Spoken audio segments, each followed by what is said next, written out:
All right, I'm gonna share my screen.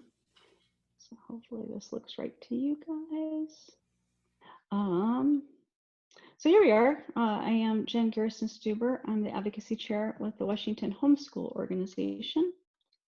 So this is an intro to homeschooling. And there are really only 5 major things that you have to do to homeschool in the state of Washington. But here's my contact info in case we don't get to your question this evening.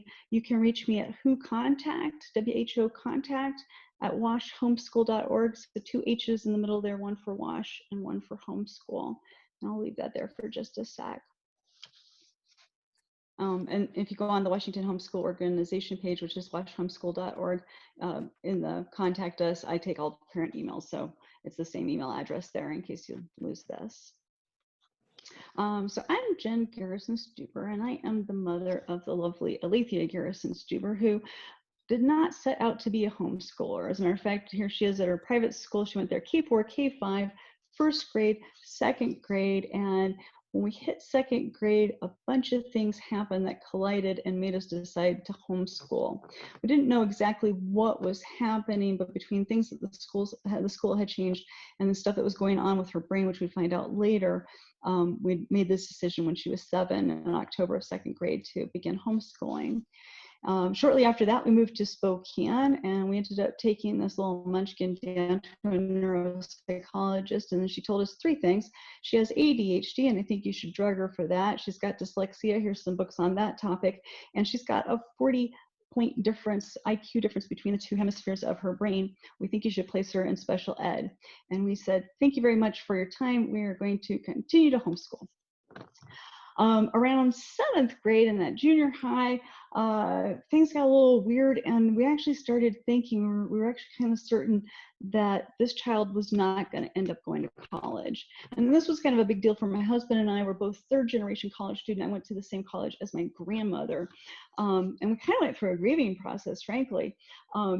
When we kind of realized that the college might not be in her future. But at the time, she was taking piano and guitar and voice, and she wanted to be the next Taylor Swift, and she was writing songs and taking songwriting classes, and had set out to create an album over the course of a year. And so we really thought so strongly she might not go to college. We stopped putting money in her 529 plan, which is a savings for college, and we started putting it over in other savings in case she wanted to buy a van and equipment and stuff and go around to coffee shops and perform, etc. And then all of a sudden at 16, she surprised us completely and said, I want to go to Running Start. I was like, you haven't been in a classroom since you were 7. Like, you didn't even finish second grade. You're like a second grade dropout. And she said, nope, I want to go to college and I want to go full time. She had a whole bevy of courses she'd already picked out. And I was like, well, you've got to test into college level English and college level math. So let's go see if that happens. She did. She tested in, and she said, I want to take a full complement. I said, okay, we'll give that a shot for this quarter, and we'll see how that goes. And she did really, really well. I'm incredibly proud. So this is what I call my baby first day of school picture. Here she is ready to go off to her first day of Running Start. Ended up on the President's Honor Roll for the next 6 quarters. Graduated from high school as a college junior, went on to university, went on to graduate school. My slide is not forwarding. Why is it not forwarding? Ended up falling in love while at graduate school, got married. They both graduated from graduate school. Here's her award-winning game, Rome, because they went to graduate school for video game production. So here they are, class of 2020, and graduated into a pandemic and have started their own company. So on homeschooling, I'm going to tell you that you can do it. I'm going to tell you how you can do it because you can. So I'm going to tell you again, you can do this thing. Here's homeschooling's dirty little secret. We are all absolutely terrified that if we choose this homeschooling thing for our kids, they're going to end up jobless and homeless and friendless and sad and lonely, and we're going to somehow irreparably damage their future. Anybody who tells you anything different is one of 2 things: a bold-faced liar, and that's most of us, or second generation, because the second generation folks already know that homeschooling works. And when I say this in front of people who are second gen, they raise their hand and they're like, oh no, Jen, see, we're also scared because you went to school so you know what you're not doing with your kids, but we didn't go to school so we don't know what our parents didn't do that we're also not missing from that. Everybody's scared.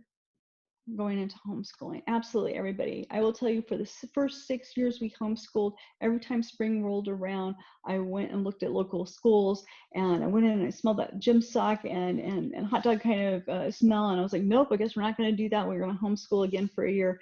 And then all of a sudden we were done. So the compulsory attendance age, and this may floor you if you have little people, the compulsory attendance age in our state, in Washington, is from 8 to 18.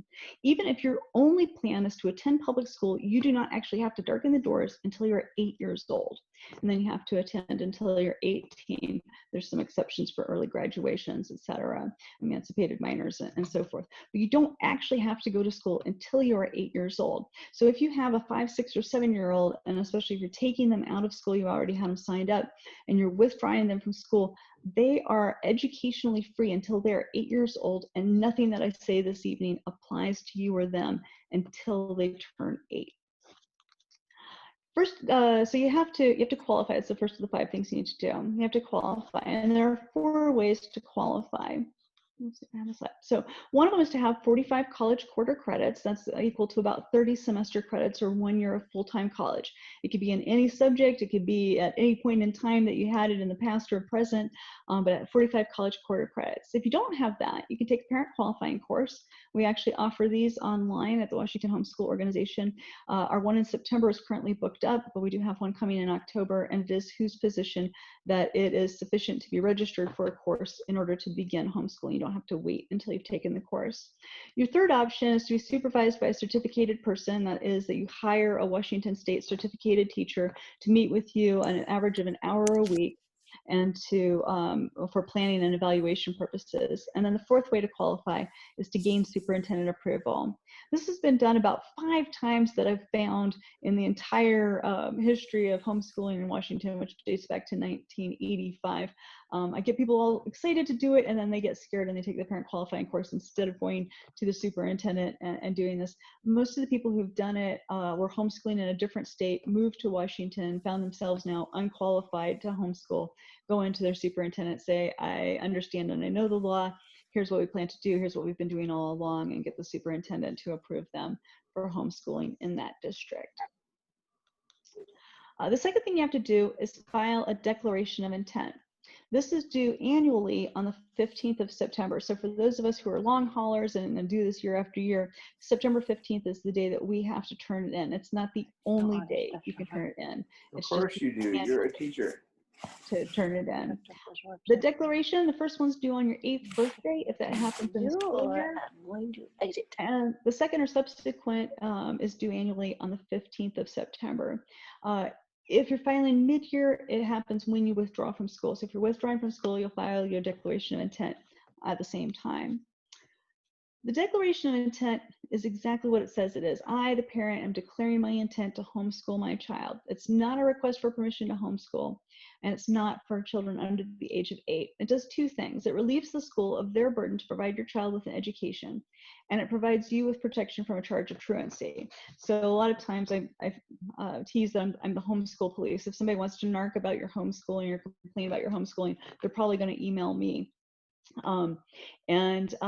Sometimes it's I get calls from truancy officers even, or from CPS, and they say, how do I know if somebody's actually homeschooling? I say, well, if the child's over the age of 8 and under the age of 18, there's a declaration of intent on file in the superintendent's office. So this document relieves the school of their burden to provide education, because we have compulsory attendance, that have compulsory, we have to let you go to public school, but it also provides you with the protection from a charge of truancy, and often you never even hear that anybody was asking.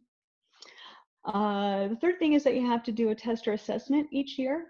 So a test or an assessment, we have 2 choices. So let me talk about the test actually first. The test has to be a number of things. One, it has to be a standardized achievement test. You'll probably recognize names like the SAT, the PSAT, the Iowa, the BASI, the Terra Nova.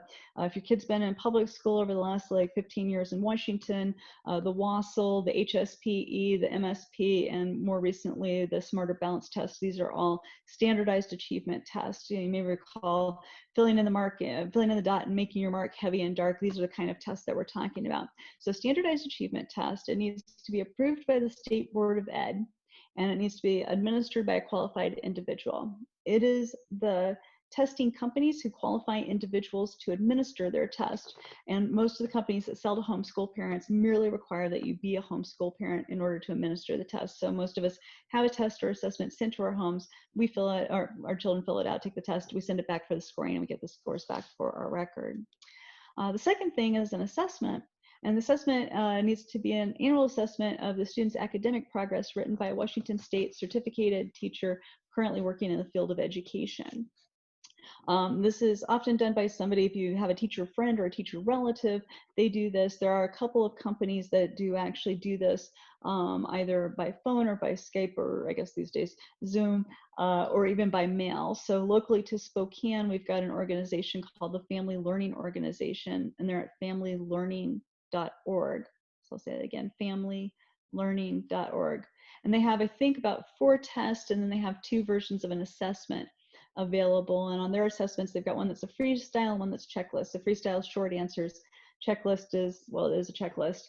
It's based on the grade that your child just finished, the sort of things that you would normally be doing in math and English language arts and social studies, and it goes through the 11 subjects, which we'll talk about shortly.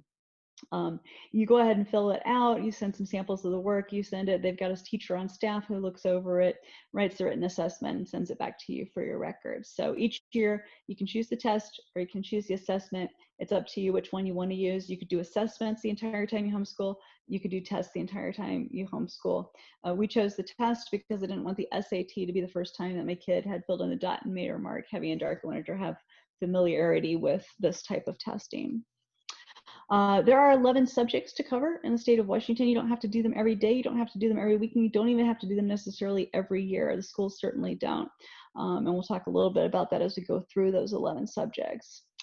Reading, writing, spelling, and language are the 4 English language arts, is what they call them in school. So reading, writing, language, and spelling are the 4 English language arts going together. And most of you are going to do that as you're covering it. You could also include foreign language in your languages. You could also include computer languages in your language study as well. The law just says reading, writing, spelling, language. It doesn't specify about the language. Math is the 5th subject to cover. Like this. Math is like ice cream with more flavors than you can imagine. And if all your children ever do is textbook math, it's like feeding them broccoli flavored ice cream. And so there's so many different things you can go out and do, and really hands-on experiential learning that you can do in your homeschooling. And you can really have a lot of fun, even with subjects that maybe you didn't particularly care for when you were a kid. We do have science as one of our subjects. And we've got social studies. Social studies, this is the second most often question I get about the 11 subjects. Social studies is the study of the people and the cultures of the world. And you can have a lot of fun with social studies. We used to do what we call the World's Fair. So we'd get a library, book a library room to use the library to have a large crowd. And each family would take 6 months to study some country of the world, and then we come together and have a little trifold folder or board set up with this information about the country that they study, and people would dress up in costumes, native costumes of the country if they wanted to, and then we actually turned it into a potluck as well, and people brought food, and then we got to go around and listen to little presentations about all the different countries that were studied, and then have a great potluck at the end of that. Social studies then is contrasted with history. Oh, there's more social studies. Might also include your civics and government, etc. But it's contrasted with history, which is the study of the people and the cultures of the world, including your own and their progression through time. In schools, social studies is usually covered in the lower grades, and history when you get a little bit older, in part because little people really don't have a good idea of the progression of time. So you talk to a 5-year-old, and the dinosaurs, their grandparents, the ancient Egyptians, those all took place at the same time in the far distant past. Health is one of our 11 subjects, but PE does not make it onto the list. I understand that originally there were 12 subjects, and when they were debating the law, when it was coming into being back in 1985, that the public school side of the house said, but how are you going to document that you did PE? And everybody kind of shrugged, and so they took it off the list. We do have health to cover. The funny thing is that the most often offered and highly attended classes for homeschoolers outside of their homes are PE classes, because when those little people are with you 24/7, 365, you got to get them out and you got to get them exercise. They need that movement to not like make their own little brains explode. Occupational ed rounds out our number 10 point here. So occupational ed is the study of people's jobs. This is a lot of fun when they're little because people actually love to talk about their work. So if you're out and your kid's asking, why is this going on? Why is that going on? Why is this person doing this? You say, I don't know, let's go ask. You could do fantastic field trips with this and go to the fire station, go to the police station and go to different places and have a lot of fun with occupational ed. When my daughter was older, she did a series of internships with small business owners to learn about what they did and that sort of thing. So a lot of fun you can have there. And then art. It's actually it's an appreciation of music and art, which together are the last, the 11th subject. So it's just an appreciation of, you don't have to become a musician, you don't have to be good at singing, you don't have to play an instrument, you just have to go out and do some appreciating of music and art. You might throw in some art history. We spent a lot of time at the MAC downtown here in Spokane, just talking about form and line and perspective and color and the history of art. And we were often there at exactly the right time to listen to the docent, talk to public school groups that were coming through. So we had a lot of fun with that. You do have to keep certain records. No, wait, not that kind of record. No, that's CDs. Okay, has this kind of record, yes. So you do have to keep certain records. Namely, you have to keep your test or assessment scores and then any other documents that you happen to have kept. It's up to you as to what you do for that documentation and for that record keeping. The state leaves that in your hands. As they get older, I mean, I would say even as they're little, make a report card, which is a list of the classes you did and a list of the grades that they got, which is good practice for creating a transcript, which is the high school documentation, a list of the classes that they took, the grades that they got, and the credits those were worth. And then you have to actually, if you graduate your children out of homeschooling, you create their diploma as well. So you're in charge of their transcript and their diploma. That's an entirely different class than this. I do want to talk to you briefly about socialization. Socialization is the process of learning and internalizing the values, beliefs, and norms of our social group, and by which we become functioning members of our society. When you say, hey, I think about homeschooling, and people say, well, what about socialization? This is not what they're talking about. Because you're going to get this being out in the world and hanging out with other homeschoolers and hanging out with the friends that you have locally to you on your street. The agents of socialization are your family and your peers and your religion and the government, media, the work, ethnic background, social clubs and groups, your school. All of these different things are the agents of socialization and how you become socialized into your own culture. What people are asking when they ask you about socialization, it's a knee-jerk response. They think, if all the other children in the entire world are in these things called schools, where are you going to find friends? They don't mean socialization. What they mean is socializing. I mean, if you don't go to school, how are you going to make friends? If you don't go to school, where will you find people to be friends with? Won't you be bored or lonely or weird? Well, you might be. I mean, plenty of people are weird. People in school are weird. People who are homeschooled are weird. And it's okay. You're probably not going to be that weird. You will have gaps in your education. And everyone does, even folks who went to public schools. I went to 19 public schools myself, so I've done plenty of public school, and I have gaps in my education. Gaps in your education is why Are You Smarter Than a Fifth Grader was a successful game show. We do have the right as homeschoolers to part-time attendance and ancillary services. Part-time attendance is classes that you would take at the school, so individual classes that you want to take, you can take at your local school. Ancillary services are all the other things. So if you had an IEP and you have services associated with the IEP, speech therapy, occupational therapy, that sort of thing, you can continue that as a homeschooler. You can continue to go to the school and receive those services. Ancillary services also include testing if you want to go in and test with your school. It includes sports. If you have a jock and they want to play sports, you can play sports at your local school. It includes things like the prom or dances. It includes drama club and other after-school clubs, provided that your school is actually offering those this year. But anything that you can do in your local public school, there isn't any reason that you can't also do that as a homeschooler, utilizing the part-time attendance and ancillary services, part of our law, which guarantees that right in your local school to homeschoolers. Common Core, a lot of people ask me about Common Core. Common Core has absolutely nothing to do with homeschooling. You could, of course, have a curriculum. If you wanted to purchase a curriculum that was aligned with the Common Core, you certainly could. Common Core has not hurt homeschoolers. Most homeschool curriculums are not aligned with the Common Core, and yet our test scores have continued to rise over the years, even those on the SAT and PSAT and the ACT, and those are aligned almost completely with the Common Core standards. So it's not something that has been a huge problem for homeschoolers. Running Start, you can also go to Running Start as a homeschool student. In order to do that, you've got to be a junior or senior. You've got to place into college level classwork, and then you have to go and enroll in the high school for the sole purposes of accessing Running Start. In a gross oversimplification of how this works, the state pays the school takes 7%, and the school pays the college, and that's how your tuition then for Running Start is paid for. But you can absolutely do that, and like I said at the top of my notes, my daughter went to Running Start full time and managed to graduate from high school as a college junior. Your kids can graduate. We actually have a grassroots group here that does a graduation on this side. The Washington Homeschool Organization has a larger graduation. We were unable to do it this past year and probably be unable to do it this year, but we've had one fairly consistently since 1985 over in Sumner is where that usually takes place.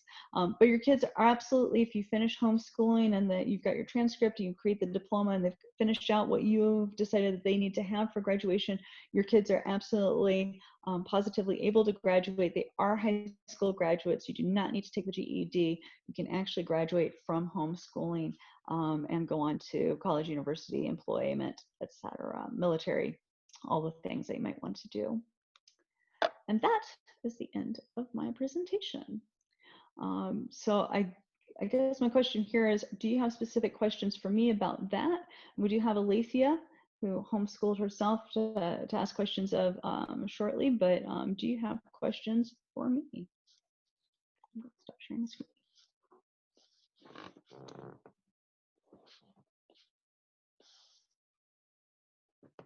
We did get one question in the chat, Jen. So, well, if you guys want to get ready to unmute yourselves for your next question or add one in the chat, we will be happy to share it with Jen. Could you go over again how a parent acquires and then gets graded the assessment tests that are one of the options for the end of the year? So you order it from a company. I used Flow for all the years that I lived in Spokane. So you just go to familylearning.org, you choose one of the tests, they send it in the mail to your house. We used to wait in it, so let me back up one step. So most tests are normed to be given in the spring of the year of the name of the test, and I will break that down. So most tests figure that you're going to take it between April and June at the end of whatever grade the test is. So a 5th grade test between April and June at the end of 5th grade is when you would take it. So there's a big rush in the spring. A lot of people order their tests then because of this norming process. We used to wait until that really beastly week in July or August, and we'd order our tests then, and because we were hiding out in the air conditioning anyway. And so we would get fancy pencils and fun erasers, and we get what I call brain food, which was sugary and salty snacks, and we get special brain juice, which were like the little Japanese sodas with the Rumine, where you push the little what is the thing, marble down into the bottle for the carbonation, and we just kind of make it fun. And so I'd say, okay, do you want to do the whole test today? Do you want to do one section at a time? You know, how do you want to do it?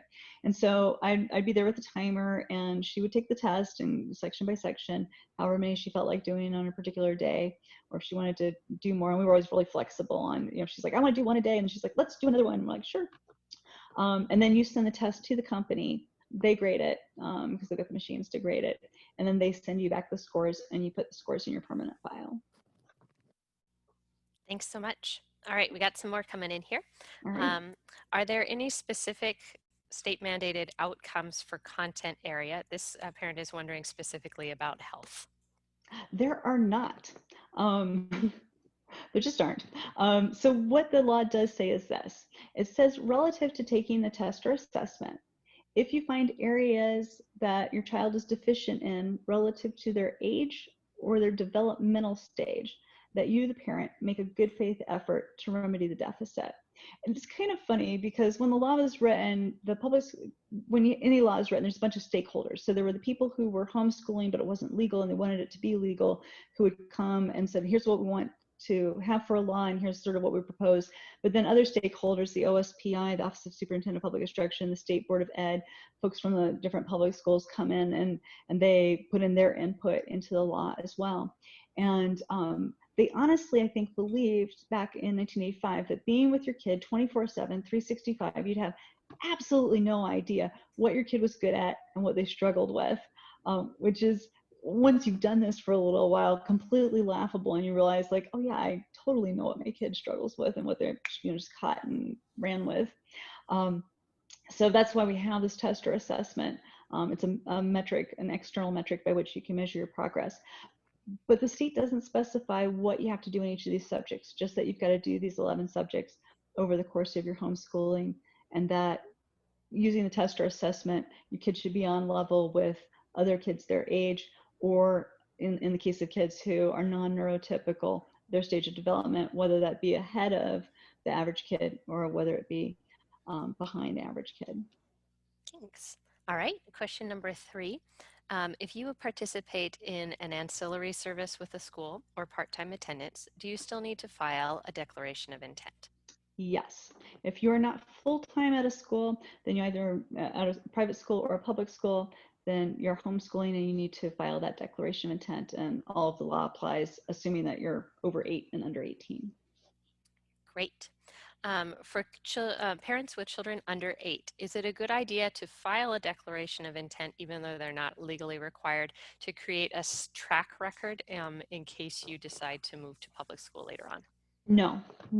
And it actually botches all the numbers. So it's actually very much better not to. The other thing is that overcompliance tends to create further laws. And this law, our homeschool laws, actually remain unchanged since 1985.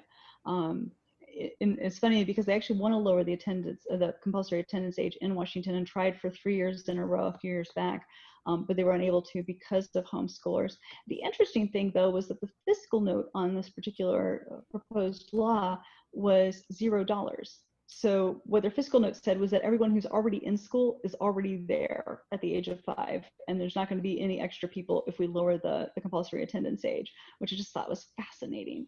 But no, please don't put your under 8-year-olds on the declaration of intent, in part because it messes with the numbers, and in part because you are not obliged to.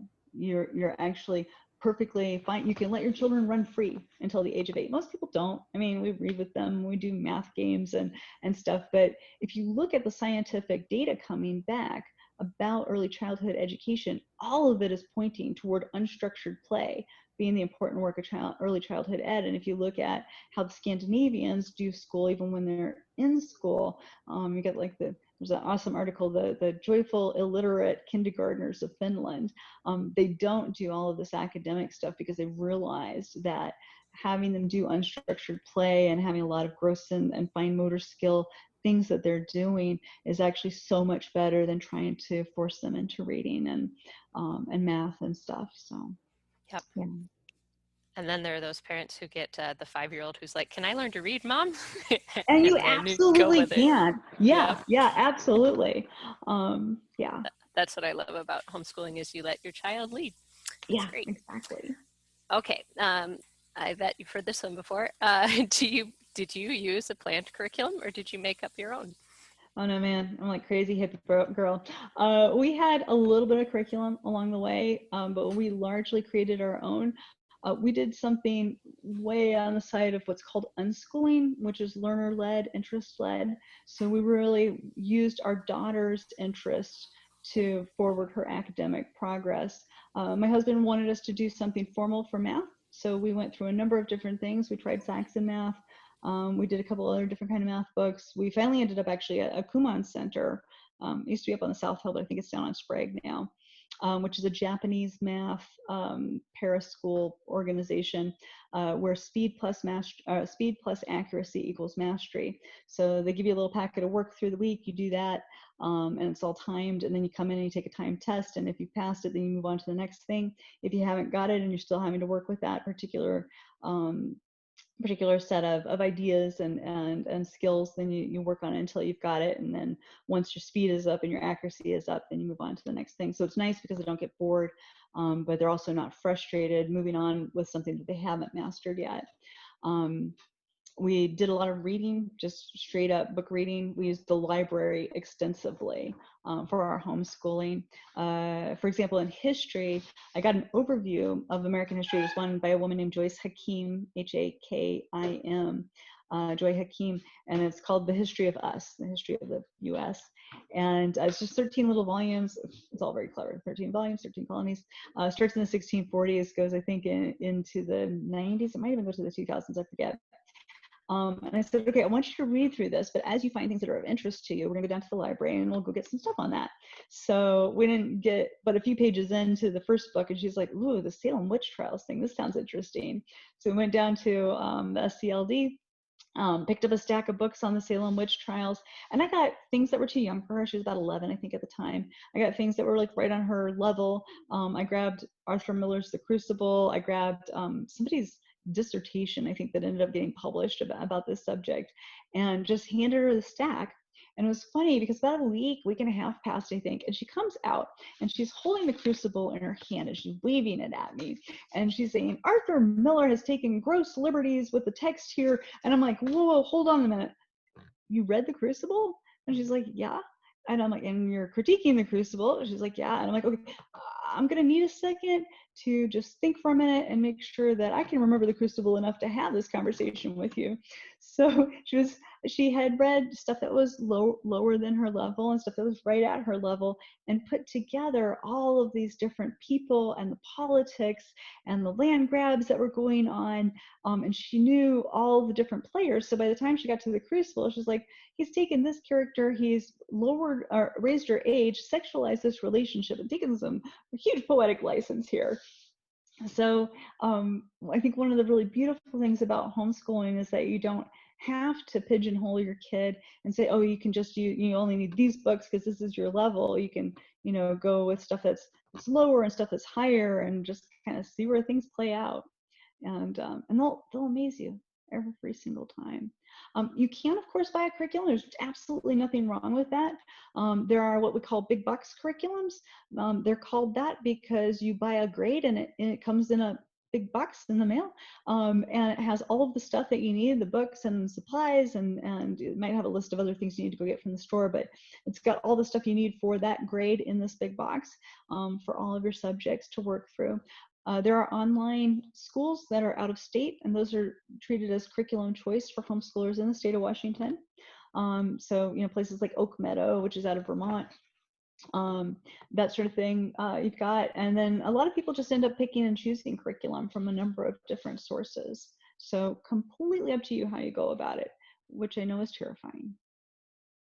But it will be okay. But it will be okay. It really will. It really will. And I mean, even if you take the hippy dippy route, your kid can still be successful in life. It's true. Yeah. You can't do this wrong. You can't mess them up any faster than the school would have. Parents make it. Yeah. It was interesting in my family too. My parents are on year 35 of homeschooling because they've got a big age gap in their kids. So my parents did unschooling with me. My little brother is on the autism spectrum and he loves lists. Oh, so sometimes your approach to homeschooling changes with each child too. One child might need a curriculum so that they can cross off things on a to-do list every day, and where another kid really needs the unstructured. So and I would also say that I had colleagues, friends when I was in homeschooled who were doing curriculums while I was getting unschooled. We both have master's degrees, so it just depends on what your child needs. So that's my 2 cents there. Okay.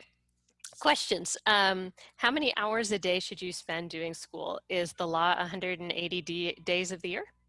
No, the law is actually 1,000 hours. So are you ready for some homeschool math? Here we go. There are 5,840 waking hours in a day, assuming that you sleep 8 of them. Ha! Your parents, you don't sleep that much. So you actually have more than 5,840 waking hours in your year. Of that, you need to do 1,000 hours. So you could literally work 2 full-time jobs, that's 4,000 hours there, homeschool for 1,000 hours, and still have 840 hours left over. I'm not recommending that. I'm just saying it's feasible. The thing about those hours, and the same is true in schools, those hours include every pep rally, every assembly, every field trip, every field day, every time Johnny can't find his pencil and Susie can't find her book, every time you go to the bathroom. I was just into my school earlier today. It's going to include signing off on the COVID thing and getting your temperature checked, and it's going to include all the extra hand washing that has to go on, and wiping down the classroom, and all of those sorts of things. In your homeschooling is going to take a lot fewer hours each day, because it will take place when they're doing work on their own. It will take place in your car. It will take place in your bed. Health, oh my word, health is going to end up happening in 2 places: in your car and in your bed late at night as you're trying to fall asleep, especially when they're in that middle school, early high school age, because I think especially on the topic of human sexuality, they don't want to look you straight in the eye. And so if you're driving, you can't like look at them. And then if you're about to fall asleep, it's, you know, it's dark in your room because you've already turned off the lights and you were planning to go to bed, and now they've come in and they've hopped in your bed and they're asking questions, and you're like, I can't keep my eyes open. But you'll have these fantastic conversations about human sexuality, about your worldview, about health and eating and all of that. So your homeschooling takes place in so many different places. I think you can't help but do so many more hours than the 1,000 that you're required to do. You are, however, not required to record your hours. So if you're a type A person, you're like, Jen, you can't just say that hippie stuff. The North Carolina Department of Non-Public Ed, so NCDPE, North Carolina Department Non-Public Ed, has a handy dandy attendance sheet that they do. It's a 1 sheet. It says January 1 through 31, February 1 through 28 or 9, etc. And you can check off the days that you did school. So if you really want to keep track of it, absolutely go for it. And what happens, that 180-day thing, is because schools organize that 1,000 hours, or approximately 1,000 hours, in 185.5-hour days. So that's where that comes from. Yeah. Thanks. If a parent chooses to have a certified teacher monitor them, can it be a family member if they meet the qualifications you spoke of earlier? Yeah, all they have to do is be a Washington State certified teacher. So Perfect. you got to be from here, but yeah, if you got a friend or family, you can get on the hook. Go for it. Okay. And since there are no mandated guidelines on curriculum, how do you know what to teach each year? So there's a number of different places you can look at that. You could, for example, take a look at the OSPI, that's the Office of Superintendent of Public Instruction, but if you Google OSPI and then WA for Washington, you'll find it real quick. And they have what's called scope and sequence. That's the one thing to look for, and state standards. That's the other thing to look for. And they have it by grade. It's a very overwhelming list. So if you go and look at it and you go, Jen, where did you send me? I understand, because it's crazy. Like, just go look at the kindergarten one and you'll understand why it's so crazy, because you're like, wait a minute, in kindergarten, aren't we just learning numbers and letters and things like that? And they've put it into this educationese. Yes, that is true. So there's a guy named E.D. Hirsch, E.D. and then Hirsch, Hirsch. And E.D. Hirsch has a 7-volume series, What Your Blank Grader Needs to Know. So what your kindergarten needs to know, and it goes up to 6th grader, what your 6th grader needs to know. They've got them at the library, and they're trade paperbacks, so they're, I don't know, $10 a piece if you wanted to purchase them, but I get them from the library first. Always start there and then decide if I want to own it. But it's real approachable. He's got like the different subjects and then kind of what's traditionally done in those grades. If you are using curriculum, most of the curriculum companies kind of have that set out too. Here's the scope and sequence and what's going to be covered in this book, etc. And most curriculum is sold by grade, so it usually has a grade attached to it, or they've got some sort of grade, but they call it something, they call it the sharks and the turtles and the whatever, but it's specific to a grade. Good questions, guys. Good questions. Thanks. Okay. Other one is, are there required materials that parents need to use as their evidence and proof to support their assessments, or is it entirely up to the parents what they keep and use? Um, so for the assessment, that's between you and the teacher that you hire for doing that. Some people keep a couple of samples of work to do that with the assessment, but it's up to you. And then the test has to be a standardized achievement test. And we had a couple people asking clarification about the hours again. Is anybody going to come to your door and ask you for a record of your hours? Is there anybody who's tracking that at all? No, there is no tracking of your hours. That's left up to you.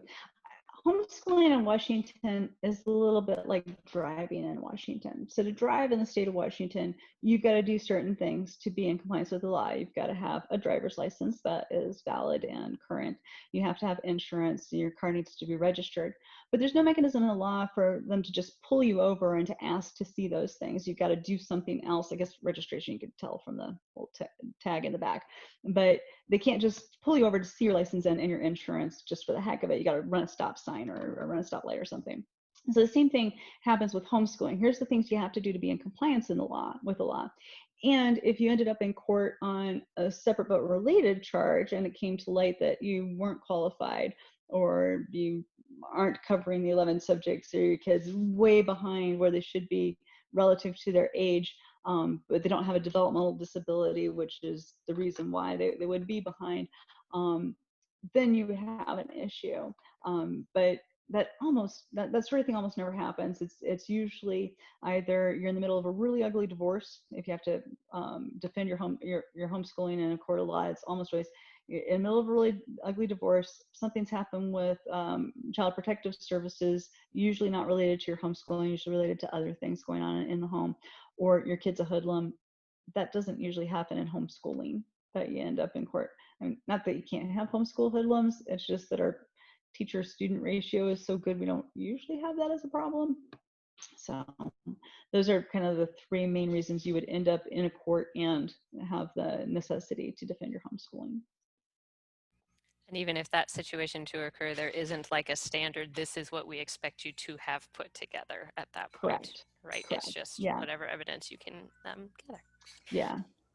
Great. Okay. Can you touch briefly on parent partnerships or programs with the public school districts? Yeah, I happen to teach in one. I teach in the East Valley Parent Partnership Program. So ALEs, Alternative Learning Experiences, originally were programs for at-risk youth, juvenile justice system, high schools, schools for young parents to go to. That was the original ALE, Alternative Learning Experiences. They now also include virtual schools, so virtual public schools like WAVA, CVA, Washington Connections. That's three of them. There's others just off the top of my head. I'm not remembering the rest of them. And then the parent partnership programs. So parent partnership programs are often called homeschooling, but they're not. They're actually completely separate. They're still public school. And in most of the parent partnership programs, a lot of the classes are actually enrichment classes rather than what they call core classes. So for example, I teach weaving, and my class is linked either with art or with math. And so you come and you do weaving 1 hour a week with me, and then you go home and you do your math or you do your art with your parent. And then that's overseen by a teacher at the public school, the work that you're doing at home. And you come in and you make your reports to that teacher, et cetera. So they're all still public schools, but we've got a lot of different kinds of public schools here in the state of Washington.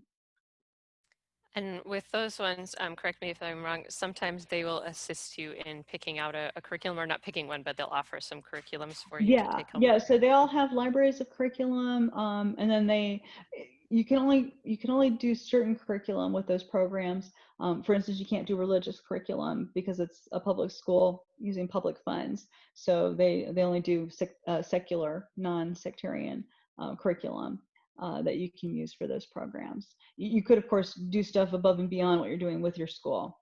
You just can't count it toward your school work with the school. Like going to Sunday school. Sunday school doesn't count if you're a regular Monday through Friday public school student. You can still go to Sunday school, but it doesn't count for as part of your school.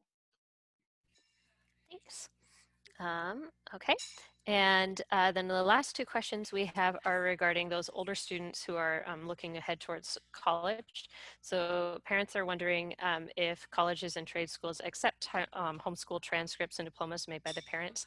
And then if you could give us some brief hints about how the student kind of gets a diploma or what that looks like. Okay, so not only do they accept them, yes, they do, but they are actually actively recruiting homeschoolers in many cases. Back in the 90s, it was a little bit more of a problem because homeschooling, legally homeschooling in Washington dates back into the 80s and early 90s. And so even coming into the 90s and even into the late 90s, it was still kind of new as kids were starting to graduate, and colleges were thinking, oh, we'll have this socialization thing, and we'll need to do these special programs. And it was like Harvard did some stuff, and it was just embarrassingly ridiculous that they did for the incoming homeschooled freshmen. But what's happening, our kids aren't burned out on school. Because even if you get a big box curriculum, you're going to end up manipulating it to fit your kid and what they want to do, and how they want to go about their day. And they're going to have the ability to appeal stuff that isn't of interest to them, and appeal they will, and negotiate they will. And you'll say, why don't you go to law school, child? I mean, you're only 7 right now, but eventually. And uh, they're not burned out, so they come into college and they're interested and they're interesting and they're engaged and they're engaging, and they're not scared of adults because they've spent the time out in the world speaking to adults as equals. So I know Alethea used to, like, she had one class that she took, and the professor said, okay, now just go home and algebra it. And she was like, I have no idea what that means. So she went down to her office for office hours, and I was like, hi, so you said this in class, but I don't know what that means. Could you please explain that to me? And the prof was like, that's kind of strange. But of course, her math had been different than if she had had it in school. And so she explained it. And my daughter figured, hey, I'm paying to be here. You have office hours. So this is part of the education that I'm paying to get. And I have no problem with saying, I don't know what we're talking about, and I would like to know, and be able to do it. And it worked out really, really great for her. I myself used to be a college professor before I started this homeschooling thing. And I used to tell my students, I'm like, look, come into the office, like the first time you get a paperback or a test back and you haven't done as well as you meant to, come into the office and say, hi, I didn't do as well on this as I had anticipated. Can you help me understand where I went wrong so I can do better, on the next one? I said, this even works on me, and I'm telling you how to do it, because it solidifies in your professor's mind, this person's really trying, and they're taking responsibility for having, like, not got it right, but they want to get it right. I said, it comes to the end of the semester and I'm grading, and you're like, you're a B plus or you're an A minus. It's looking like an A minus, and I only turn in A, B, C, D to the school, so now your B has become an A. So yeah, our kids are not having a problem getting into college.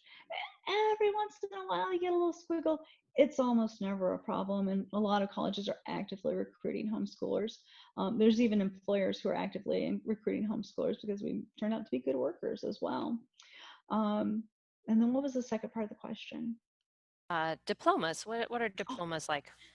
So diplomas can be as fancy or as plain as you want, and that's again left up to you. So you'll create a transcript of their high school work, a list of the classes that they took, and the grades and the credits. And then the diploma is just the fancy piece of paper that says that your kid graduated. At this point in time, a lot of people name their homeschool so that you have a name to go on it. But if you just search homeschool diploma or homeschool transcripts on Google, you can see a whole bunch of different both transcripts and diplomas that people have done. There's a place called homeschooldiploma.com where you can order a beautifully silk screen one. So you tell them what you want written on it, and they'll do the silk screen, and they'll sell you the little book that it can go in. So it's just like the one you would get from a high school if you'd gone to a public high school or to a private high school. And these are every bit as legitimate and real. They're not less real than the ones you get from public school or private school. And I'll chime in about my college experience. I am one of 6 children. 5 of us have already been accepted to college. The other one's still in homeschool now. And we went all over the country. So it wasn't just state of Washington. So Gonzaga took me, schools in Michigan took 2 of my sisters, school in Virginia took another one of my sisters. So you shouldn't have any problems there. They know what they're getting into. So yeah. And there's millions of us. Yeah, Millions. it is not a not a negligible amount. Yeah. Well, we have reached the end of that chat. Is there anything else you guys would like to ask Jen? Now you'll have another time at the end, but before we slide into talking about how the library can support you if you decide to homeschool, anything else? No? All righty. Well then, I'm going to steal the screen from Jen for just a minute and we'll talk about that and then we'll get to Alethea after me. Awesome. All right. So, and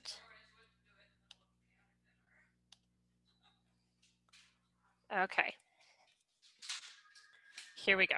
So, my name is Dana Mannino and I am a librarian at the Valley Library, but I serve everybody in the county as well, especially these days when we're doing everything virtually.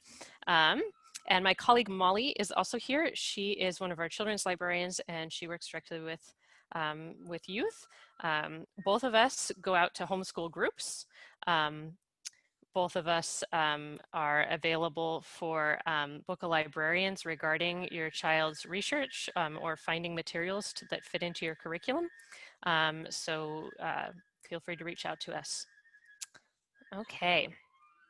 So the first thing I wanted to go over was what the library has for you and what we don't have for you. Jen gave an excellent example when she was discussing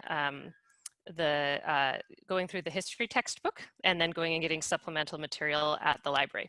We aren't going to have your social studies textbook, but we will have that supplemental stuff about the Salem witch trial that she was talking about earlier. So we will have documentaries and we will have nonfiction DVDs that might even include math tutorials in them, but we won't have your math workbook, okay? So that's kind of how the library collection works there. Can you guys hear the flute in the background? No? Okay, good. We can, yeah, Dana, it okay. is, we can hear it a little bit. All right, I'm gonna move here, sorry. I'm hanging out with my sister. It's not terrible. Okay, she is a professional flautist with the Navy, and so she has to practice. So I will move. Sorry, guys. Okay. The other thing I wanted to call to your attention is that we also have digital resources in addition to print resources. So this is a button you can click on our website, and it takes you to a page that has lots of different kinds of things on it. Some of these are computer versions of books that we used to buy, like those World Book encyclopedias that used to be on the shelf at your teacher's classroom. We also have library paid for versions of websites that you might pay for yourself, like Ancestry.com. And we have things that cover everything from auto repair to how to code. So that's kind of what a digital resource is. It's web or computer content that we have paid for to make available for you guys. And some of them are really great for homeschool parents. Whew, I just went up the stairs. Here we go. So here are three that I wanted to pull out for you guys. These are three of my favorites. We have Culturegrams, Help Now, and Pronunciator. So we'll just look at those real quick. This is Culturegrams. Culturegrams is like an encyclopedia that has information about countries in the world and also Canadian provinces and states. So when your kid has that, that report like Jen was talking about where you do a world fair with your other homeschool families, this might be one of the places that they get the information about what people eat in that country, etc. They have a really cool tool though that is for educators. So I don't know if you can see this, but there's a little red box going around this thing that says teaching activities in the bottom there. So if you were to sign into Culturegrams, which is free with your library if you are a county resident, and I believe the city owns this as well. So if you are a City of Spokane resident, you can get this from their website. You can click on that little button there, and it gives you this great PDF. And it has broken down activities by grade level that lets your kids take that information and then do something with it. I really love this one here that says, what's the weather, or how's the weather? In that one, you're actually integrating math skills into geography skills. So you pick a country and you read about their climate in the climate section, and then you make a prediction about how hot you think it will be in that country this month. And then you make a chart by checking Google for the weather in the capital of that country every day for a month. And then you figure out how close your prediction was to how hot it actually is. So these are the kinds of activities that have been put together by teachers and educators into this PDF that's here. And it helps you integrate this resource into your school day, which we think is pretty cool. The second resource that we have that's pretty awesome is Help Now.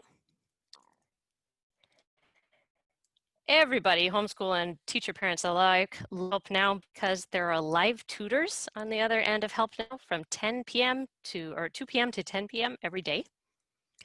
And these are not outsourced people in India. This is not high school students who needed a job. These guys are usually teachers and retired teachers. There are some graduate students there, but 80% of the tutors on the other end of that have master's degrees. And they all have to go through extensive training, both on a subject that they're tutoring in and on how to tutor online. And those people have to live in the US so that they can go through background checks. So they are vetted and they're very helpful. So if you go with a canned curriculum and your curriculum does not come with tutoring support and they hit a math concept that you cannot explain, stop in here from 2 to 10, either you or your child, and you can get a tutor who can help you think through the math concept. Also helpful if you have explained it one way to your child, they really don't get it. The book has explained it, they still don't get it, and you need just a third kind of explanation. Try asking a tutor and see if the way that they word it breaks it through for your child. The other really cool tool that Help Now has is this flashbulb thing. This lets your child type in information that they're trying to memorize, anything that you would put on a flashcard, and then they can make games out of it. This is a game where you match the president with their picture, so you can do this with graphics as well. You could also make the president's name and match it with their years if you wanted to. So some kid created this. And then at the bottom, you can see some other kinds of games that a student could create. This is a game where the student is matching capitals with their states, and they're doing it with this little animated worm here. It's like a video game. He has to eat the treat that corresponds to the proper capital. So this is a game format, and you could type any paired set of information that you wanted to memorize into this, and your kid could be playing a video game to help them memorize things. So I think that's pretty fun. Okay, last tool that the library has on their digital website is Pronunciator. This is for those of you who choose to incorporate a foreign language into your child's curriculum this year. This is like Duolingo. It is a free language learning tool. It has an insane number of languages, including less covered ones. You can get Arabic on here, all sorts of things. The depth of activities, how many activities they have, varies with how obscure the language is, but certainly for those most common ones, there's a great depth of resources here. This can also pair nicely with Help Now if you really want to go deep into the language stuff. You'll notice at the bottom here it says Language Lab. Help Now has language tutors as well, so you can drop in and speak with somebody who speaks the language that you're trying to learn. So that can give you a really enriched curriculum. Even if you do not speak a second language, you can still provide your child with some of those skills. Okay. So those are our digital tools I wanted to highlight. We also have some services that are coming soon that I want to make sure that you're aware of. One of them is Book a Librarian. We usually do this in person, and we've been trying to find a way to get it off the ground now that we're doing COVID. So very soon, watch your emails. You're going to get an email probably by the end of this month that says that we have opened up virtual Book a Librarian. So Book a Librarian is an appointment where you sit down with a librarian and they help you figure something out. Older people have used it to try and figure out how to turn their new phone on or how to get their email set up. We do that a lot.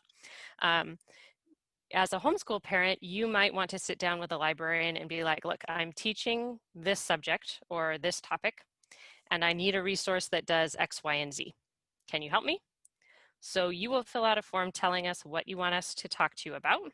We will go do the research for you. We will come back and we will have a one-on-one conversation about how to do that thing. This is also how you can request help if you are going to assign a research paper this year for your child, and you would like a librarian to talk to you or your child about really great research skills and how to make sure you're finding credible, authoritative information and how to cite it responsibly, and just how to get started on research, how to generate questions and things like that. We're really good at that. That's one of our gigs. So we would be happy to do that over a Book a Librarian with you. Or if you are feeling nervous about teaching those research skills, we're happy to talk to you about them, and you can then go on and impart them to your children. Also, if you walk out of this meeting and you're like, oh, I know they have a tutoring database, but I've forgotten what it's called, you can call us and we'll tell you. But we're also happy to do a Book of Librarians to go over in depth how to use some of our tools or what kind of hidden gems there are in there. So Molly and myself and any of our colleagues are more than happy to help you out with that. Another thing that homeschoolers have in the past used a lot at our library has been printing. Some of you are probably aware that we do 80 free pages of printing a week when we are open. We are just about to launch curbside printing pickup. It's probably not going to be 80 pages a week because that would be a bit much for our staff. They haven't nailed down the limit yet, but when they do, it's coming out in an email. What you will do is you will go to a specific website, you will upload the document that you want printed, and then you can pick it up curbside as if it were one of your library books. So if you don't have a printer at home and you had depended on us in the past, or if you're printing worksheets or things like that, then we can continue to be that. I think I skipped a slide here, so I'm sorry if I make you dizzy. We're going to go back a whole bunch. Here we go. This way. Nope, nope, nope, nope, nope. Because the most important thing didn't get talked about. There it is. Okay. Homeschool cards.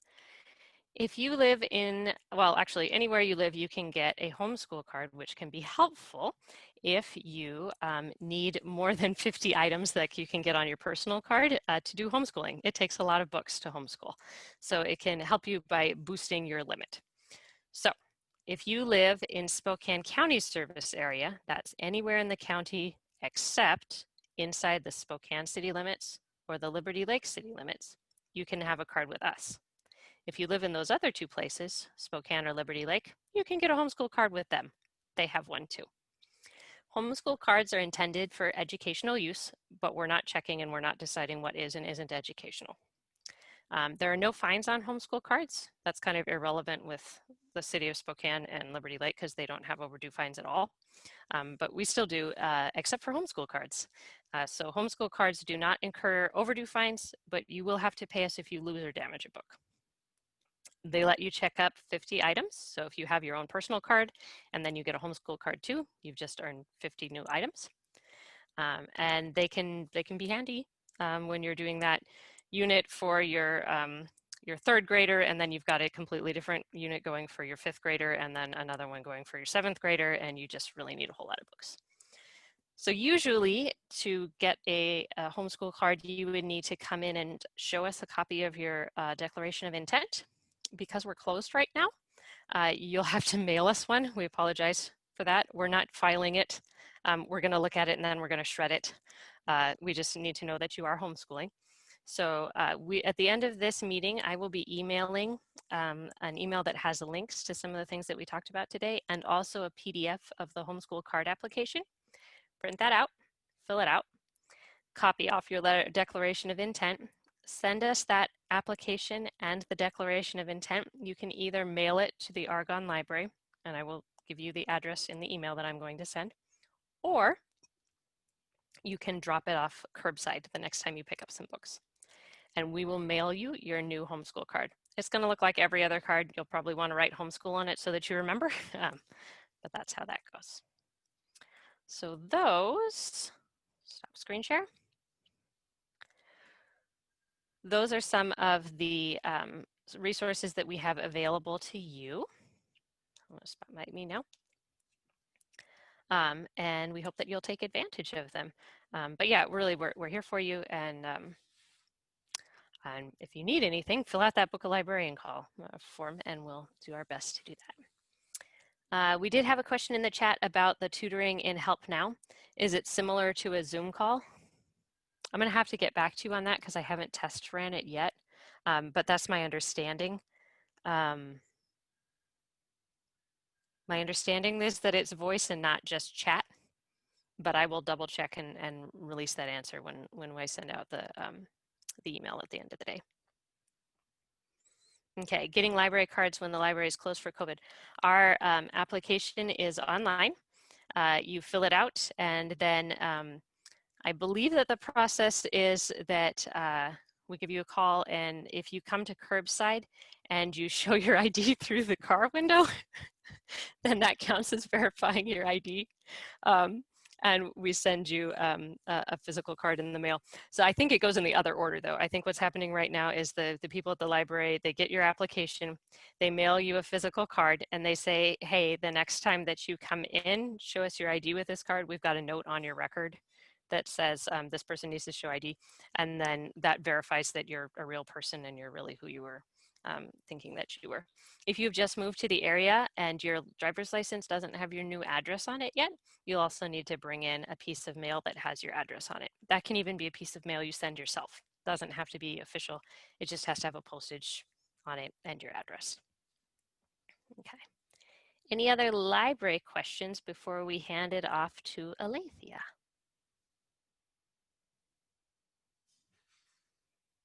No?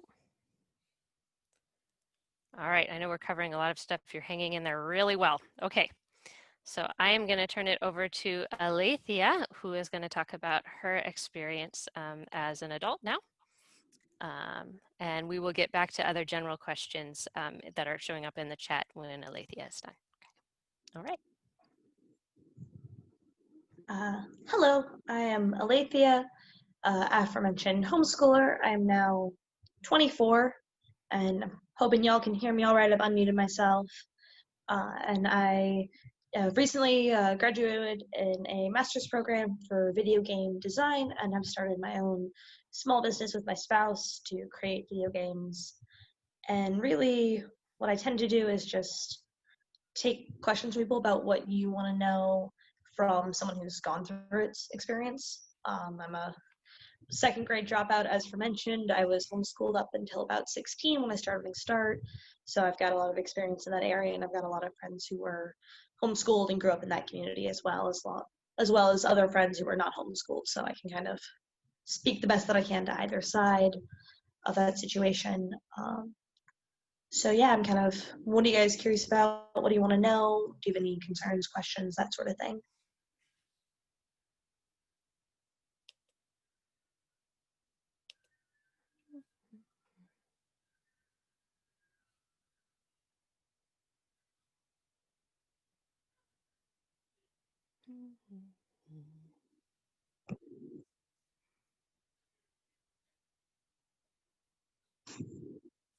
Well, we don't see any coming in, but we'll make one up. Oh wait, here we go. If you had to do it all over, would you do it again? I mean, I would say that in the beginning it wasn't necessarily my choice, but I think I would. I really had the advantage of not being held back on where I was stronger. So, for instance, reading has really come easily to me my entire life. I've been kind of a very voracious reader, and when I was in a private school, I ended up getting held back on reading because my handwriting was rather atrocious at the time. And even though I was reading things like Harry Potter about that grade level at home in second grade, I was being told to repeat kind of your like C-spot run style books and being called, frankly, a few times a liar in class because I could read fast, but nobody would believe that in the education system that I was in because of my handwriting being slow and being really sloppy at the time. So I think I would, and I especially like the fact that I had the opportunity, especially being in Washington at 16, to start community college, which means I got to try a bunch of different classes before I went on to my four-year university and to my specialized master's degree. So I got to play with a bunch of different subjects and figure out what was really interesting to me. And the nice thing was, because I have ADHD and dyslexia as well, is I really had the opportunity to learn how to manage that for myself and how to manage that within my coursework. So despite the fact that I have ADHD, I'm extraordinarily organized because that's one of the ways I managed to deal with ADHD and still be able to track what I was doing. And it's really helped me in my career now. I do production management or product management for teams, and having to learn how to balance my own ADHD and how to be hyper organized to help me manage that has really helped me in other places in my life. And so I actually developed a lot of skills by being homeschooled that really helped me in my adult life, and that I almost had a little bit of a jump on compared to a lot of my peers who were just learning their own versions of time management and scheduling and organization for themselves for the first time in college, in grad school, where I had been doing this for myself since I was in the early teen, mid-teen, and was able to do it on my own because my parents really set me up with the expectation that I could do it myself and that I needed to manage that myself. And I really think it gave me kind of a head start amongst my peers who, like I said, really had to figure out how to do that. I ended up working as a mentor for the lower class in my graduate program. The big thing I talked to students about was how to do their time management, how to do their organization, how to manage the stress of a program is that rigorous for the first time, when they were also learning some kind of more basic life skills like cooking, being in their own apartment, managing bills, managing rent, on top of doing a really rigorous program. So I really think that helped me, and I would really want to have that again if I had to restart. There's a socialization question for you. What did socialization look like for you as a homeschooler? And can you imagine how it might look during a pandemic? Yeah, so I'll start with the first half. When I was homeschooled, kind of fortunately not in a pandemic, I had really a big mix. So my mom was really kind of proactive about making sure that we met up with different homeschooling groups and different homeschoolers, and I had a chance to make my own friendships. I also was really involved in music and music programs, and I met kids through that. I also was involved with the youth group at the time, and summer camps that I made some really close, long-lasting friendships. And I think one of the really great things that happened in my childhood is that I was friends with both homeschoolers, unschoolers, people who went to private school, and people who went to public school, because I got to experience so many different types of people and so many different lifestyles and so many different kind of ideas about education and how you should live, that I really wasn't stuck in a bubble. And I think there's kind of this idea of like the homeschooler like stereotype of like the kid who's like only friends with their siblings and doesn't really like know how to interact with outside people and doesn't know how to make friends. That was really avoided for me, just because I had the opportunity to meet so many different people and hear so many different perspectives growing up, and I kind of had the freedom to make so many friends. I remember like going to summer camp, people being like, "You can't be homeschooled, you're not weird." And I'm like, "No, I am weird, just not the weird you were expecting." And being like, "You can't be homeschooled, like you know swear words and you know like rap songs." And I'm like, "We're not all like very overly conservative people, and not all homeschoolers take the same path." For a pandemic, I'm not really sure how to answer that. I know myself, I don't have any children at this point. And I know there's a lot of I have a lot of friends who are in online gaming communities, and I keep up with a lot of my friends through playing online games together and having Zoom calls and having chats. And I have my own kind of isolation pod of a few people that I hang out with in this area. But I think there's a lot to be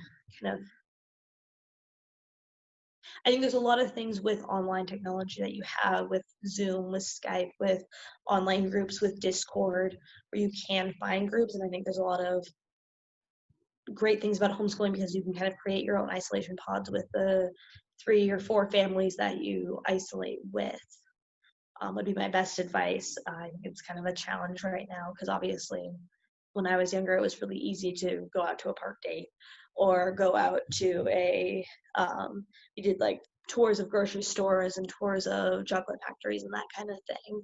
And I was able to meet people who were having the same experiences as me. So I think trying to find more virtual online versions where people can kind of coexist but not be a kind of forced hangout would be my best advice. I'm not sure I'm the best person to speak to that though. Yeah, I think everybody's making this up. And I will note that the schools are in the same boat. If you sent your child into the public schools right now, they would also be trying to figure out how to make play happen over Zoom. So yeah, I will throw out for myself. I noticed as a child that I was willing to socialize with children in varieties of age groups, but I noticed that when I told my age to somebody who went to school, that decided whether or not they were going to be friends with me. So there was a real strict idea that you only hung out with third graders. If you were third grade, nobody else was very cool. That might not be true of all kids who are in school, but it was a strength that I took away from my socialization experience. I have friends a lot younger. I have friends a lot older. It was helpful. So there's my 2 cents there. Okay. Was there anything you wished you learned in your homeschooling that would have helped you in the college environment? Was there a hole that you found? So I would say yes, there were holes. But for me, one of the biggest things I learned from homeschooling was how to teach myself. So when I went into my 4-year university, I was in a fairly rigorous math course, which has never been my strong suit, but was part of that particular program's comp sci program, which is what I was interested in. And it was a discrete mathematics, and I knew virtually nothing to set me up for it. The prof would always be like, like you did in this math class. And I'm like, I didn't have that math class. Must have missed it. But because my homeschooling was so focused on self-guided learning and being able to teach myself and being able to find resources with the help of my folks, to really be able to do self-guided, I was able to sit down and over the course of the first semester, teach myself all of the math that I needed to pass this math course. So I think no matter what you focus on, there are going to be gaps. I think it's kind of inevitable. And in weird ways, sometimes homeschooling has put me ahead of the curve. So like I said, was in a production program, and one of my high school graduation requirements was to design and build my own house. And through that experience, I actually got really good at some of the skills needed for project management. So when I went into my master's degree, I was like, oh, I understand how to plan out a long-term project. I understand scale. I understand taking this giant piece of what you need to build and breaking it down into weekly step-by-step sections. But at the same time, when I was in uni, there was math classes and I'm like, okay, I'm missing some pieces here. There was some kind of harder science is a bit more difficult to do as a homeschooler. So like I did chemistry with my grandmother, and we had a chemistry kit that we ordered, but there was some weird pieces that I was missing from there when I went on to take some other biology and chemistry courses in college. But because of the self kind of driven nature of my learning, I was really able to get myself up to speed on whatever I was missing. So I think for the most part, it really ends up being the skill of teaching yourself is the most important thing you can give your child, because there'll be gaps kind of no matter what you do. I think you can do your best to cover everything and something's going to fall through, especially with kind of how rapidly different parts of programs are changing. Like for me, when I was going through, there's a bunch of students I went with who really didn't understand a bunch of the comp sci stuff that we were going over, but because my dad was a computer geek and I was raised with the expectation that I would learn how to code and how to program and do all my own work on a machine, that was easier for me. Where there was weird gaps, like I said, in some of the harder sciences, some of the math and occasional things in history that I had an overview of, but I never did any in-depth studying of. So I'd be like, I can give you a summary of the Revolutionary War. I don't have like an in-depth 3-month study on it. So I won't say there's like any one subject I wish we had covered more. I think we covered everything to an extent well enough, but yeah, there's gonna kind of gaps. And I'll note that in conversations with my friends who went to school, occasionally they'll be like, you know what? I know about the Revolutionary War and the Civil War, and I have no idea what happened between that and World War II. I'm going to find that out now. I think that's a common, there's only so many hours in the school day. We got to figure it out. And at some point we teach ourselves. So my experience is similar there. Let's see here. similar how was the transition from homeschooling to the traditional classroom? Did you hit any bumps there? I didn't really hit any bumps. I think the biggest surprise for me is how weirdly competitive I got about grades. So when I was going through SCC, that's where I did my community college.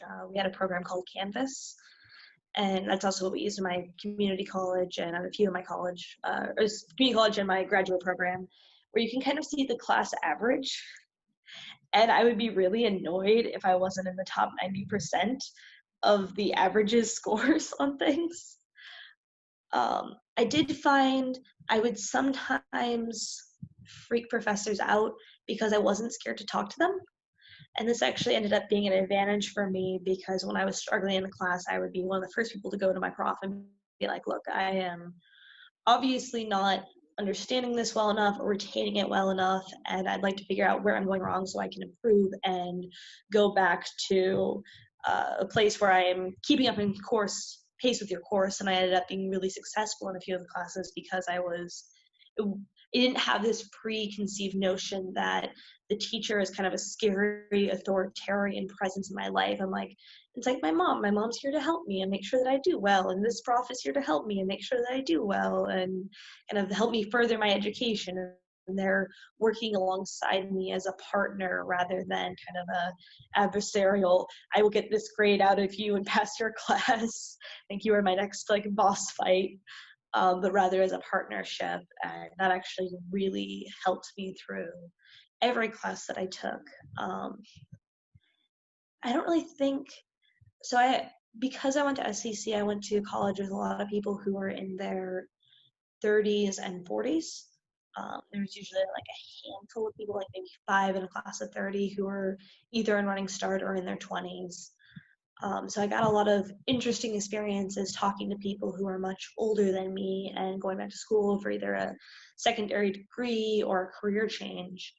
So I think the biggest thing for me was actually realizing the kind of range of people that I was studying with and kind of pulling in all those different experiences and I don't think anything was necessarily challenging about it. It was just a new experience kind of going from a class size because I was an only child of 1 to having a class size of 30, 35 from all different types of different backgrounds and different age ranges and different reasons why they were there, and learning about people who learned really differently from me.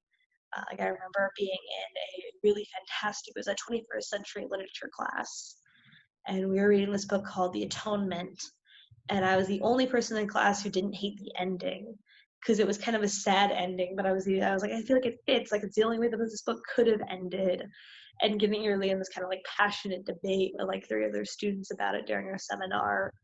I don't think there was anything really challenging. It was all just really interesting to me and really kind of fascinating to see how other people were learning and approaching things. I think there was some group work was frustrating for me, mostly because it was the first time I was experiencing I'm doing all this work and 3 other people in my group are not. It was the only thing I wasn't quite prepared for going in, because when I was doing group work as a homeschooler, it was because everyone else wanted to be there and wanted to do that project. So I think if anything that would win the biggest one for me is realizing that some people are there because they have to be there, not because they want to be there. Yeah, for me, I noticed that in Running Start, they gave us a whole bunch of classes on how high school was different from college and how we needed to get out of our high school habits and into our college habits. And I was like, college habits sound a lot like what I'm doing already, being self-directed, looking for the bigger ideas instead of doing the busy work. So I felt like I had a head start on most of my peers when I ended up in college. So it was good. Yeah. All righty. We have a parent who has a child like you who reads 600 pages books a day but writes very, very slowly. Did you find something that would help you supplement your writing? Did you end up just writing on a computer? How did it work for you? Yeah, so actually, I don't think my handwriting really strikingly improved until college, where I had to take notes constantly for every class. And it was at that point that my handwriting really started to improve when I needed to do a lot of notation and note taking. I did do a lot of notes on the computer. Currently, like I said, for a lot of my classes, when I started community college, didn't allow me to use a laptop. And when I was in grad school, just because of the position I was in the program, I was expected to be taking notes in a notebook at every class, every meeting, and be able to give detailed reports on them. So really being able to keep up and actually having useful enough notes to review. I think by my second semester of community college, I got much better at notation, but until then, it was kind of big, loopy, messy handwriting for a while. The only other thing I would say that probably helped was doing kind of like letter writing to friends and family, and kind of being stubbornly determined that whoever I was going to send this to would be able to read it, and wanting to be able to prove that they could read it. All right. I'll read this one verbatim. Hi, Alethea, longtime listener, first time caller. When you were having issues with your teacher, how did you resolve those? Can you give examples? And at the bottom it says, question from her uncle. So I can think of a few examples. It kind of had different outcomes. When I was going to SCC, I actually had an English teacher who, I don't know how, but I managed to really irritate, and I was really frustrated with this course because it was an English 101 course, and we were still going over 5-sentence paragraphs and like halfway through the quarter. And I'm like, I'm going to be behind. I'm not going to make it into 102. And at that point, I actually ended up talking to another English professor and begging her to let me transfer into her course and negotiating what work I would need to do to be able to keep up with her. So in that particular case, I wound up switching classes. With some other professors, it's really just been setting up meetings and coming in and saying, like, here's where I think I'm stuck. Here's where I'd like to improve. What can I get your help with? So I had a comp sci course where my prof didn't end up grading all of the work until the very end of the semester, and I watched my grade drop from an A to a D. And they came in, and I was like, look, if I had known I was making the same, because it was kind of a class where if you repeated the same mistake, it was an accumulative grade drop. And I'm like, look, if I had known I was making this mistake since the start of the semester, I would have fixed this, but I've never gotten feedback. What can I do to get this worked out? Like, I try my best to work hard in your class. I try my best to do this work and put in the effort. And I actually ended up working out a schedule where he let me do a 2-week extension to his class to redo some of the work, because he did understand that it was a mistake that I didn't know I was making, so I was continuing to make it every assignment. For the most part, I've really just gone in, and I don't try to place blame. I don't try to deflect. I try to just really state I want to do well in your course. I want to get these objectives out of your course. I want to learn these things, but I'm clearly struggling. Can you help guide where I need to focus my effort so that I can improve and really get the most out of your class? And I find really being straight up and I don't pretty much never asked for a grade change. I just really asked for assistance working on actually learning the subject. And that really ended up being a productive conversation with 98% of the professors that I've worked with. All right. I think that's the end of questions here. We do have a couple people asking Jen if there's a way to get slides for this evening. Are you willing to share your slides? I think we've got them on the recording, yeah? Yes. We also have a similar version on the WHO website as well. Yeah, so check it out there. I will be sending a follow-up email to this that has the attachments that I talked about, and then I'll go ahead and include links to the organizations that Jen has talked about tonight. I kept some notes on that. So if that was what you were hoping to get, the Family Learning Organization or WHO's website or anything like that, then those will be in there as well. You guys have been very patient. We're a little bit over here, but is there anything else before we leave for the evening?